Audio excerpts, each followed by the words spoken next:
Today we'll be working on graphing rational functions in the form of y equals a over b x minus h plus k. And this is called the transformed form, and this will be the focus of this video today. As we learned before, a basically stretches my graph or compresses my graph vertically, b stretches or compresses my graph horizontally, h move my graph either to the right or to the left, and k will be moving my graph either up or down. Now, our first function that we're going to be graphing is the most basic one, which is the parent rational function, which is y equals 1 over x. Now, it's called a rational function because it's a fraction where the x is on the bottom of the fraction. You can also have an x on the top of the fraction, but because this is in the transformed form, the x in this form will only be on the bottom of the fraction. A, b, h, and k are just numbers. Now, let's go ahead and look at the parent rational function. Now, if you want to create a table for that, you will see that when x equals to 0, you will have 1 over 0, which is an error. So x cannot be 0. And that's y, which is basically the y-axis. So then it means I cannot have any points on my y-axis, and that is going to be called the horizontal asymptote. So an asymptote is a line that my graph will approach but will never touch. So a line is basically a bunch of points that are not acceptable. So for example, let's take an example. If I have, let's say, 0.30, let's try. If I plug it in, or basically this is 0.03. Now, if I take 0.03, it means I will have to plug in 0 for x. 1 over 0 is impossible. That's an error. And the y is not 3. So any point on the y-axis will give me something that's not true.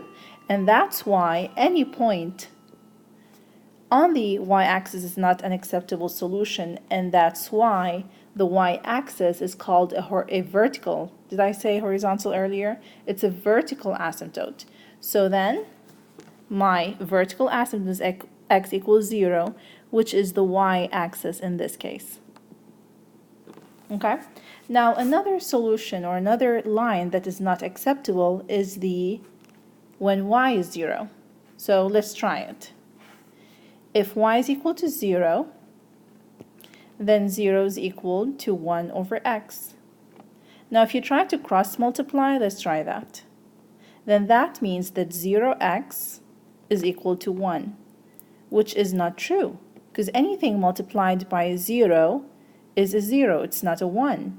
So when y equals to 0, that gives me something not acceptable as well, something that's not true. So y equals 0 is another asymptote, and since this is the x-axis, it's a horizontal line, it's called a horizontal asymptote. It means that any point on this line, on this asymptote, y equals 0 is not acceptable. So every single time I have a rational function written in the transformed form, I expect two types of asymptotes, a vertical asymptote and a horizontal asymptote, okay? Now, in this case, in the parent function, in the parent rational function case, I have the x equals 0 to be my vertical asymptote, which is the y-axis, and y equals 0 to be my horizontal asymptote, which is the x-axis in this case. Now, if I look closer at the equation, I can see that h is going to be my vertical asymptote. So x equals h is going to be my vertical asymptote. You can write that as a note. X equals h is going to be my vertical asymptote. And then since h is 0, so x equals 0 is my vertical asymptote. The k is going to be my horizontal asymptote. So y equals k is going to be my horizontal asymptote in this case. The k is 0 in the parent rational function case. The k is 0, and that's why y equals k is going to be my horizontal asymptote. So you can tell the asymptotes from the h and the k. Okay? This is if you want to just directly look at the equation, or you can just think about it rationally. Common sense. If x equals 0, I'm going to get something that's not true.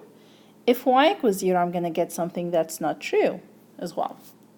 Now, if you want to graph this, you always need reference points. So let's try to find the two reference points that will help me graph the parent rational function.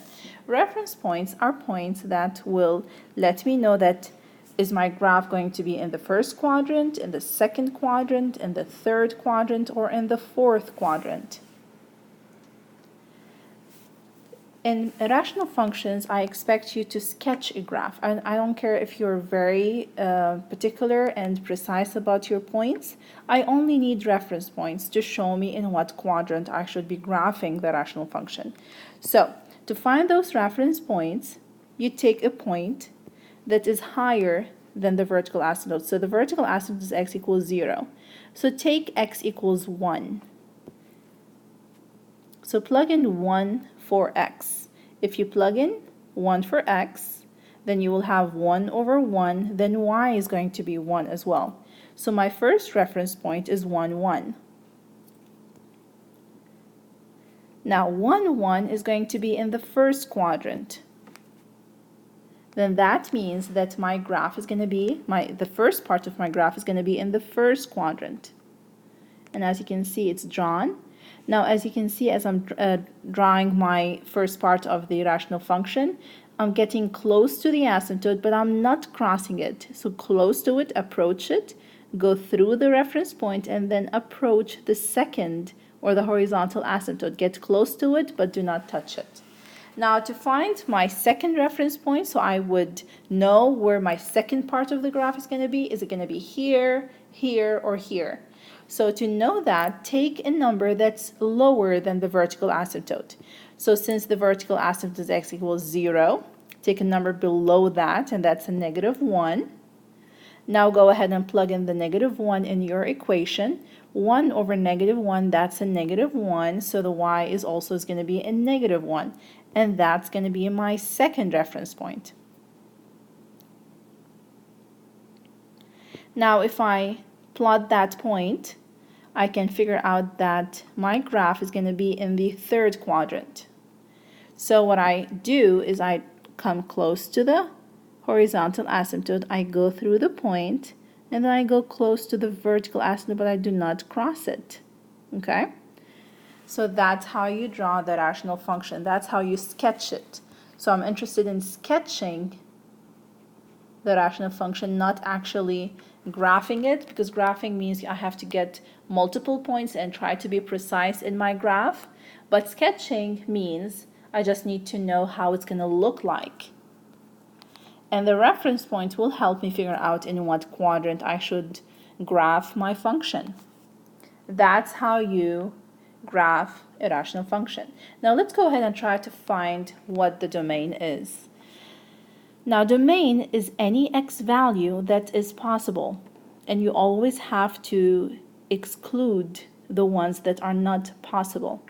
Now if you look at your function, this extends all the way to negative infinity. When it comes to 0, it splits, so x equals 0 is not an acceptable solution. And then it starts again after 0 and continues on to plus infinity. So then the domain of this function is any x value except 0. I can also know that from the equation. I can tell that x equals 0 is going to be my restriction. So the domain is going to be anything but 0. Now you can write the domain in multiple ways. You can either write it as an interval notation. So then my domain goes from negative infinity to 0, open parentheses, it means the 0 is not included, and then it picks up again from 0, not included, all the way to plus infinity. So basically I'm including all of the numbers except 0. That's the interval notation. Or you can have a set notation. So the set notation is x such that x cannot be 0. This is called the set notation. You can write it in such a way. Or you can write it as an inequality notation. It means x can be less than 0 or x can be greater than 0. So it means any value except 0. I do not have an equal sign under the inequality. So these are the 3 different notations that you can use, unless I ask for something specific. Now the range. Let's look at the graph. Now your graph goes all the way down to negative infinity, and it goes all the way up to plus infinity. The only place where it splits is the horizontal asymptote. So this is where the y is not possible, and it's 0 as well. So the range is going to be anything but 0. So let's go ahead and write it in all 3 notations. Interval notation. My y can be anything from negative infinity to 0, and then again from 0 to infinity. This is the interval notation. I can write it as a set notation. Y such that y cannot be 0.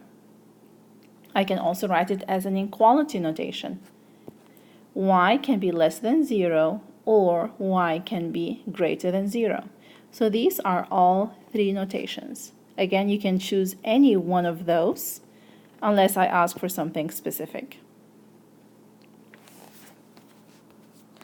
Now, is there an easier way to tell from the asymptotes what my domain and range are? If the vertical asymptote is x equals 0, that I can safely conclude that the domain can be anything but 0. So I can split the domain at 0 and not include it, and I can show that with the parentheses. Now, I can also look at the horizontal asymptote, and y equals 0. That's my horizontal asymptote. That's the line that my graph cannot touch. Then that can tell me that the range can be anything but the y value 0. So I can split my range at 0. As you can see, the parentheses show that the 0 is not included. Now, this is how you can sketch a rational function. Now, let's move on to a translated function. Y equals 2 over x plus 2 and minus 1. Now, let's talk about the transformations. A is 2. And if you compare it to the general function, the a is over here, so that's 2. Since it's greater than 1, that tells me this is a vertical stretch. That's my first transformation. H is the value next to the x here on the bottom. You always take the opposite of it. So h is negative 2, and that shows me that my graph is going to move to the left 2. The k is going to be the number on the outside. K in this case is negative 1. And that means that my graph is going to go down 1. Now, can I find the asymptotes by just looking at the equation? Absolutely. The asymptote, the vertical asymptote is x equals h. Now in this case, the h is negative 2. So x equals negative 2 is going to be my vertical asymptote. Now my second asymptote is my horizontal asymptote, and it's the k. Y equals k is going to be my horizontal asymptote. K in this case is negative 1, so y equals negative 1 is going to be my horizontal asymptote. Now let's go ahead and graph them. X equals negative 2. I draw it using dotted lines, so I would remember that my graph can approach this line but can never touch it. Now the horizontal line is going to be also a dotted line, again to remember that my graph can approach but can never touch this horizontal asymptote. Now I need to know, where does my graph belong? Does it belong to the first quadrant, second, third, or fourth? To know that, I have to take some reference points. Now the 2 points I need to take will have an x value that is higher than the negative 2, which is my vertical asymptote. So what's higher than negative 2? Let's look at the graph and let's look. So this is the x equals negative 2. That's my vertical asymptote. I need a point higher than that, which is a negative 1. So my first reference point will have an x of a negative 1. We have to find the y. Now the second reference point, I take the vertical asymptote and I take a number below -2, and that's a -3. Now I need to find the y value for that. Now to find the y values, I just plug in those x values into the equation. So now let's go ahead and do that. Now let's see what happens if x is equal to -1. I'm going to do the work on the side. So if x is equal to -1, let's plug -1 into the equation. Now -1 plus 2 on the bottom, that will give you a 1. 2 over 1 is going to be a 2 minus 1, which is a 1. So when I plug in -1 to the equation, I get a y value of 1. So that's going to be my first reference point. -1, 1. This is the point. So that means my first graph is going to be here in this section. So when I graph it, I have to approach the vertical asymptote, go through the point, and approach the horizontal asymptote, but not touch it, okay? So let's do that. I'm going to go through the point and approach over here, and it's going to continue on forever, okay? Now let's go ahead and find the second reference point. Again, I'm going to show the work on the side. So let me make some space.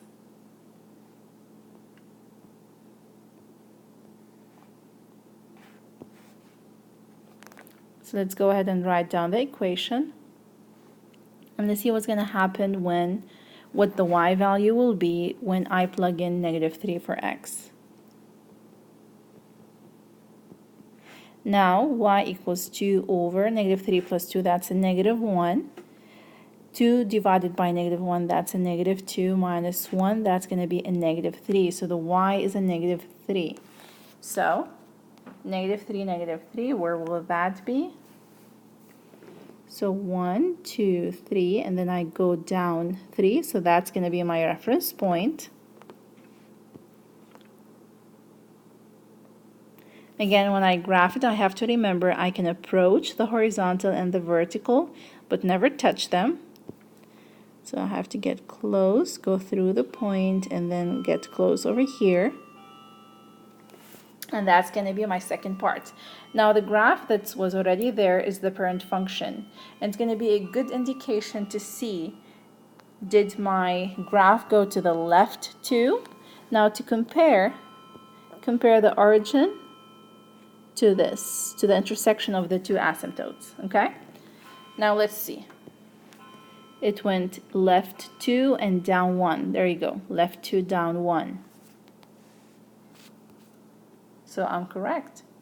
Now what would the domain be and what would the range be?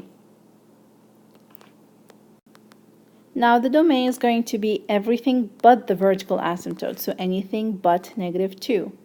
Let's write that as an interval notation. So it's going to be from -infinity to -2, not included, because it cannot pass the -2, union -2 to plus infinity. The range, let's write that as a interval notation as well. It can be anything but the horizontal asymptote, which is -1.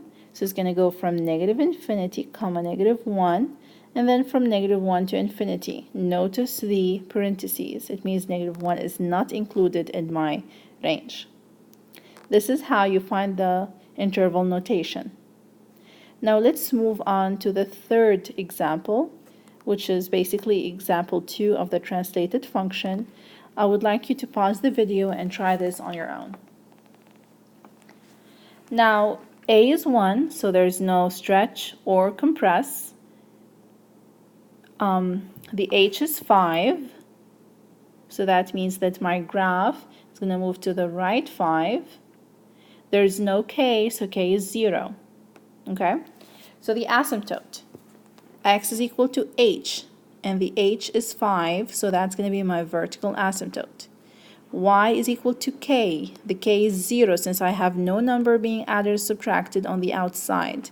So y equals 0 is going to be my horizontal asymptote, and that's going to be my x-axis. So let's go ahead and dot these two lines. So y equals 0 and x equals 5. Okay. Now I need two reference points, so I'm going to take 2 points. Let's take x equals 6 to be the x value of one of the points, and let's plug it in the equation. So 1 over 6 minus 5, that will give you 1 over 1. So when x is 6, y is 1, that's going to be my first reference point. Since this is the point over here in this area, then my graph will be in this area. Okay. Now the second reference point is going to be to the left side of my vertical asymptote. So if x equals 5 is my vertical asymptote, I'm going to take the x value 4 and I'm going to plug it into the equation. Now 1 over 4 minus 5, which is a negative 1, so y is equal to negative 1. So my second reference point is 4, negative 1.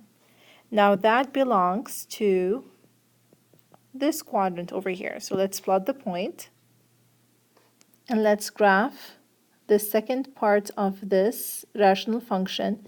So as you can see, I'm approaching the vertical asymptotes and the horizontal asymptote, but I'm not touching them. And I'm going through the reference point.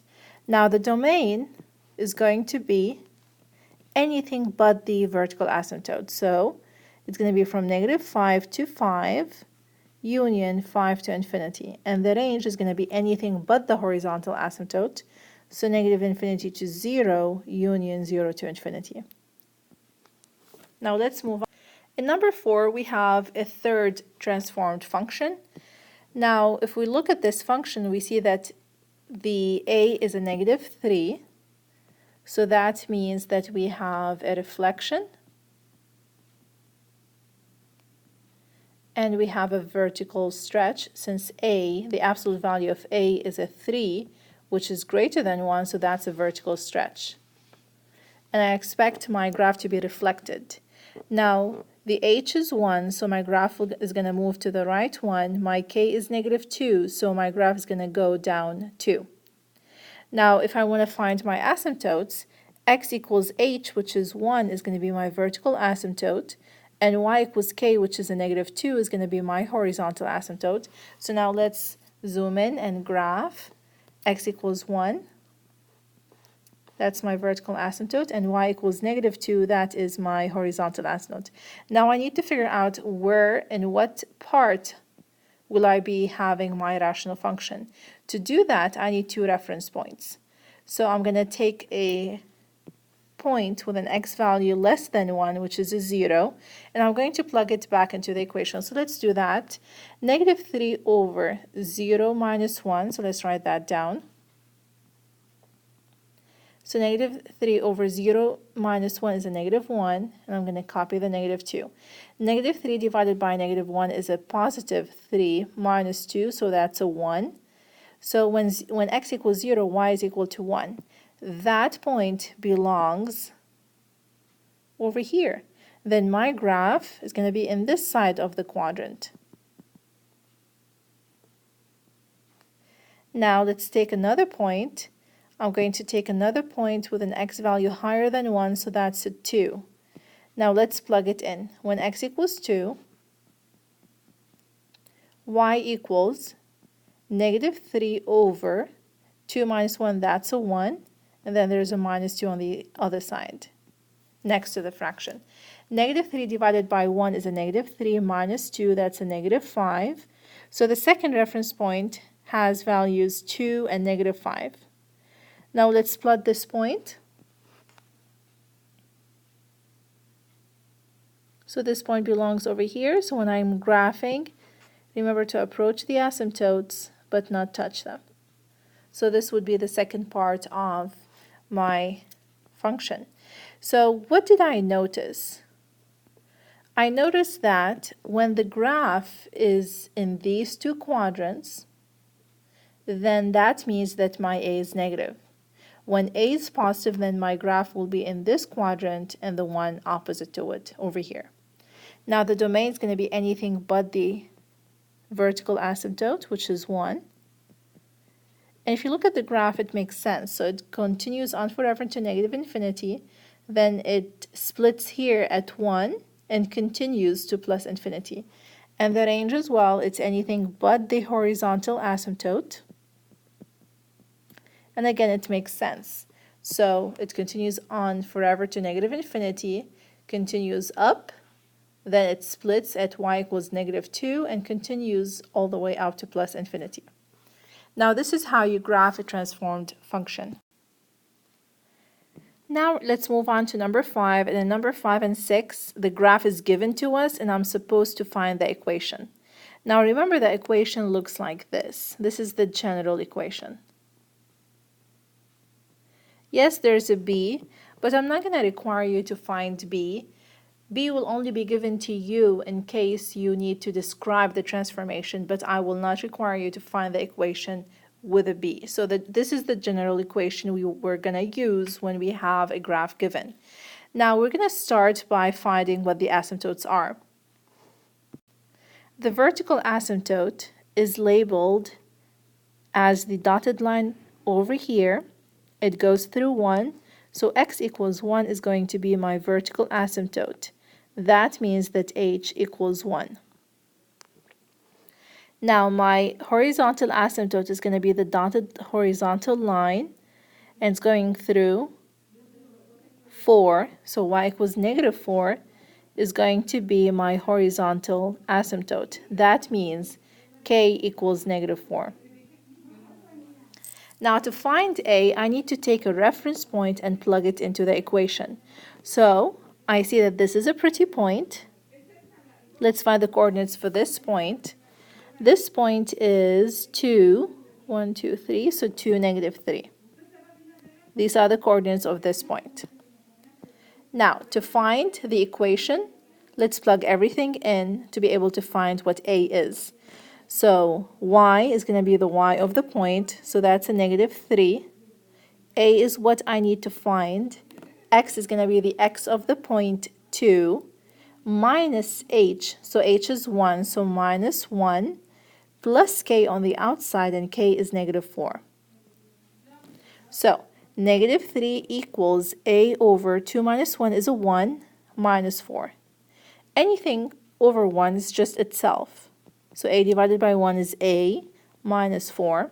Now to find a, I need to add 4 to both sides. So a is equal to 4 minus 3, which is a 1. So a is 1. It's a positive 1. So now, in order to find or write down the final equation, I just need to plug in the values of a, h, and k. So y equals a, which is a positive 1, over x minus h. H is 1, so I put x minus 1, plus k, and k is a -4. So that would be my final equation in the transformed form. Now to find the domain and range, remember the domain is everything except the vertical asymptote. So -infinity to 1, and then from 1 to infinity.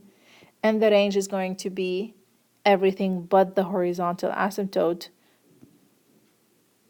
which is -4. So this would be my range. Now let's move on to number 6, and this is another problem where the graph is given and I need to find the equation. So the general equation is y equals a over x minus h plus k. The h is going to be my vertical asymptote, and the h in this case is 1, 2, 3, 4, -4. So I plug in plus 4 on the bottom, so x equals -4 is going to be my vertical asymptote. Now my horizontal asymptote is the dotted line. That's the horizontal one, so let's count 1, 2. So y equals 2 is going to be my horizontal asymptote, so k is positive 2. Now to be able to find a, I need to take a reference point, so let's go ahead and find a pretty point. There you go, this looks like a pretty point. Let's find the coordinates of this point, so 1, 2, 3, and then 1, so it's going to be -3, 1. Now, the x value of this point is -3, so I plug in -3 for x, and the y value is 1, so I plug in 1 for y. So let's find a. -3 plus 1 is 1, So a divided by 1 is just a plus 2.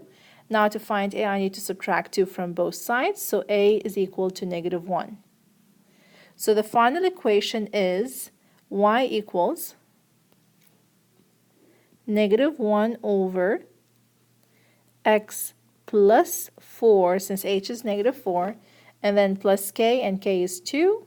So that would be the equation of this graph. Domain is going to be anything but the vertical asymptote, negative 4. And the range is going to be everything except the horizontal asymptote, which is 2. So remember, an asymptote is a line that your graph will approach but will never cross. And that's why it's called an asymptote. Now let's move on to number 7. In number 7, you are supposed to describe the transformation, not solve, in 7 and 8. So let's look at 8. I see that a is negative, so that means that there's a reflection. I can also see that a is 8. Absolute value of a is 8, which is greater than 1, so that's a vertical stretch. H is a 4, so then my graph is going to the right 4. And k is 15, that means that my graph is going up 15. Now take your time, please pause the video and try to do 7b, 8a, and b. Now let's move on to 7b. As you can see, a is negative 1, then there's a reflection. If you want to be specific, you can say a reflection across the x-axis, since a is negative 1. But in rational functions, it doesn't really matter, because even if b is negative, it's a reflection across the y-axis, but since we have two parts, they mean the same thing. So b in this case is, as you can see, b is a 2,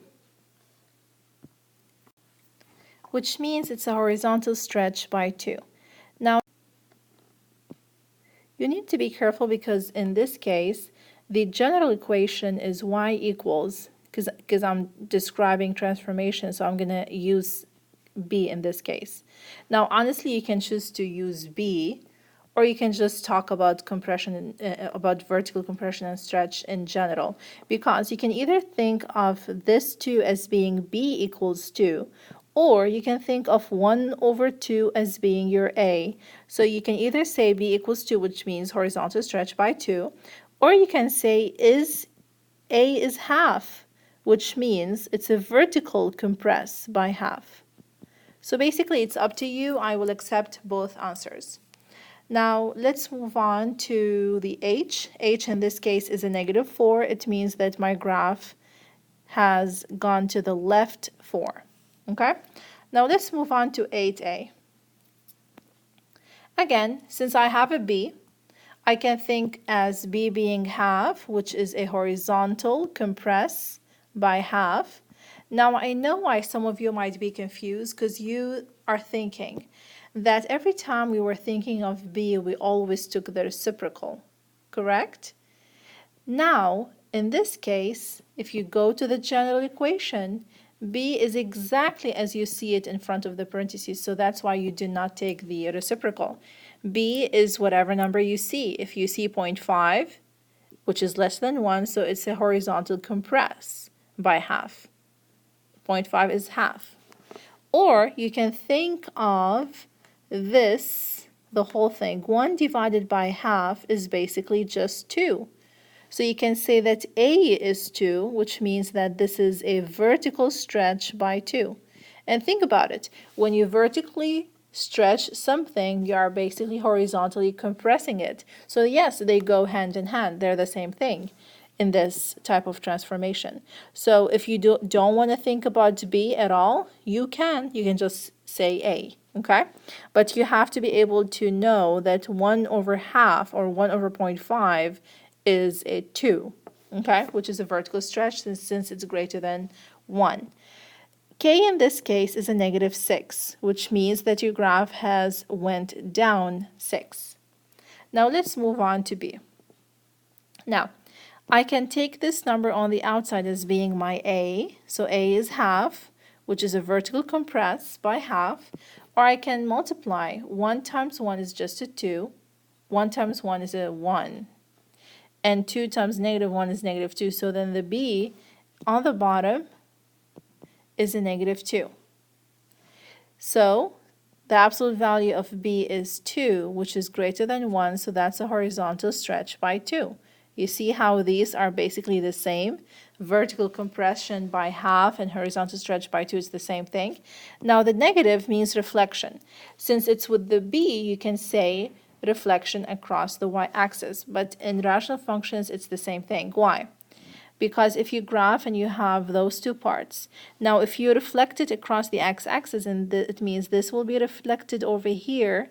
I'm going to use the black to show reflection across x-axis, and this will go up here, and this will be the reflection across the x-axis. Now I'm going to use the blue to show the reflection across the y-axis. It means that this red one over here will be reflected over here, and this will be the reflection of this graph across the y-axis, and the reflection of this one across the y-axis is going to be this one. So you see, whether you reflect across the x-axis or the y-axis, you're going to get the same answer because we have two parts of this graph. So whether you say reflection across x-axis or y-axis, it's exactly the same. So you can just say reflection. And again, you can think of the numbers that we have as all being a, but you need to be able to know that a is half in this case. Now this is what transformation is about. Now let's move on to number 9 and 10. In number 9 and 10, it's a little bit different from before because they are giving you a function and telling you what the asymptotes are, so you can apply the translation to the new function and then graph it. So if x equals negative 2, then the equation becomes negative 5 over x plus 2. And if y equals 3 is going to be your horizontal asymptote, since they said these are your asymptotes, then you put plus 3 on the outside. Now to graph this, let's graph the asymptotes.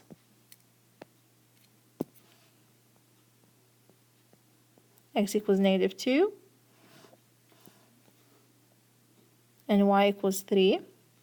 Now to be able to know where my graph belongs, I need to take a reference point. So I'm going to take 2 points. One of them when x is negative 3, which is lower than negative 2, and another point when x is equal to negative 1, which is higher than negative 2. And now I'm going to plug it back into the equation. And it's the new equation that we got. So negative 5 over negative 3 plus 2 plus 3. Negative 3 plus 2 is just a negative 1, so negative 5 divided by negative 1 is a positive 5. 5 plus 3 is an 8, so negative 3, 8. So it means that my graph is going to be in this area over here. Even though this point does not really belong, it doesn't fit in the graph, but it tells me where my graph is going to be. And if you plug in negative 1 in the equation,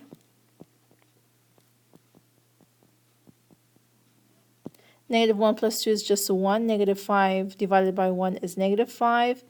Plus 3, that's a negative 2. So my second point, reference point, is negative 1, negative 2. So that means my second graph belongs to this side. And remember, you have to approach the asymptotes and go through the point. Now, some of you might have noticed that every time that my graph is a negative, then it will be on this side of the asymptotes. Every time my function is positive, it would be on this side of the asymptotes. But I don't want you to memorize it. I want you to be able to understand why. Take a point, plug it in, and graph it to be more accurate in your graph. Now let's move on to which is number 10. Now this equation is 3 over x, but there is a newer equation since we have asymptotes. The first vertical asymptote is x equals 4, so I plug it into the equation as x minus 4. And the k is negative 2, so I plug it into the equation on the outside. So the new function is g of x equals this. Now let's go ahead and graph the asymptotes. So x equals 4 and y equals negative 2. Now, again, since it's a positive, I know that my graph is going to be in this area and this area. But I don't want to memorize stuff. I want to be able to find it if I ever forget. So we're going to find two reference points, one of them having an x of a 5 and one of them having an x of a 3. And we're going to plug it into the equation. 5 minus 4 is a 1. 3 divided by 1 is a 3. Minus 2 is a 1. Now, let's plug in 3 into the equation. 3 minus 4 is a negative 1. 3 divided by negative 3 is a negative 3. Minus 2, that's a negative 5. So let's plug the points. That's the first point. So that's the first graph. And 3, negative 5. That's the point. So there's the graph. Now, I hope this video was helpful. If you need to watch it again, go ahead and do that. And if you're done, please work on the practice sheet to get some practice on those problems.